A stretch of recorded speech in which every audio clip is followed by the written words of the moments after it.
ये कहानी है बूढ़ा गुलाब। कभी पूरी तरह खिला नहीं, लेकिन सूखने तक भी खुशबू देता रहा। कहानी के किरदार। मुख्य किरदार नयन राठौड़, 72 वर्षीय लेखक, पहाड़ी गांव में अकेले रहते हैं। माया, 28 वर्षीय रिसर्च स्कॉलर, जो नयन पर डॉक्यूमेंट्री बना रही है। कुंती, नयन की बीवी या शायद नहीं। विलास, गांव का पोस्टमास्टर, जो सालों से हर महीने एक चिट्ठी लेकर आता है। प्यार हमेशा जवानी में नहीं खिलता, कभी कभी वो बुढ़ापे में धीरे धीरे महकता है, किसी बूढ़े गुलाब की तरह।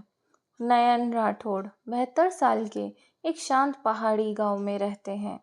हर दिन सुबह एक बेंच पर बैठकर कुछ लिखते हैं, कभी गुलाब के सूखे पौधे को निहारते रहते हैं। माया, एक जर्नलिज्म स्टूडेंट, एक डॉक्यूमेंट्री प्रोजेक्ट के लिए आती है, unsung love stories of India. Maya, sir सुना है आपने कभी शादी नहीं की? फिर ये मिसेज राठौड़ के नाम की नेम प्लेट। नयन मुस्कुराकर, हर रिश्ता शादी नहीं होता और हर प्यार शोर नहीं करता। माया को पता चलता है। हर महीने गांव का बूढ़ा पोस्टमास्टर विलास नयन को एक चिट्ठी देता है, बिना पता, बिना प्रेषक। चिट्ठी पढ़ने के बाद नयन उसे जला देते हैं। माया चुपके से देखती है, चिट्ठी में बस 2 शब्द थे, अब भी। माया नयन की कहानी खोदने लगती है, गांव वालों से पूछती है। कुछ कहते हैं नयन की बीवी थी जो मर गई, कुछ कहते हैं नयन का कभी अफेयर था, पर नाम किसी को नहीं पता। माया को एक पुरानी फोटो मिलती है, जिसमें नयन एक लड़की के साथ हैं। पीछे लिखा है, तुम्हें विदा नहीं किया, खुद को रोका है। एक रात माया नयन के कमरे में दाखिल होती है, नयन की अनुमति से, और उसके ड्राफ्ट पढ़ती है। एक अधूरी किताब, कुंती, उस लड़की का नाम जो मेरी थी, लेकिन मैंने कभी उसे बांधा नहीं।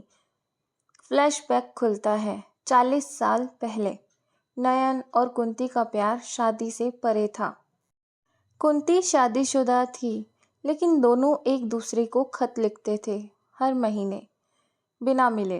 नयन, मैंने वादा किया था कि हर महीने एक खत भेजूंगा, जब तक वो कहे अब नहीं, लेकिन उसने आज तक सिर्फ एक बात लिखी है, अब भी। माया को महसूस होता है कि ये चिट्ठियां कुंती की आत्मा से नहीं, बल्कि नयन की अपनी यादों से आती है। वो खुद अपने लिए खत लिखता है, खुद से वादा भी निभा रहा है। वो प्यार जो अधूरा था लेकिन खत्म नहीं हुआ। माया रोते हुए, सर आप क्यों नहीं रुकते, ये सब क्यों करते हैं? नयन, क्योंकि कुछ कहानियां सिर्फ जीने के लिए नहीं, निभाने के लिए होती हैं। एक सुबह माया नयन को बेंच पर सोते हुए पाती है, आंखें बंद, हाथ में एक खत और पास में एक गुलाब जो सालों बाद पहली बार खिला है। खत में लिखा है, अब नहीं। थैंक यू मेरी कहानी सुनने के लिए। आपको किस प्रकार की कहानी पसंद है, कमेंट बॉक्स में कमेंट करके बताएं, और मुझे ज़रूर बताएं कि आपको ये कहानी कैसी लगी। प्लीज़ मेरे चैनल को लाइक और सब्सक्राइब करें।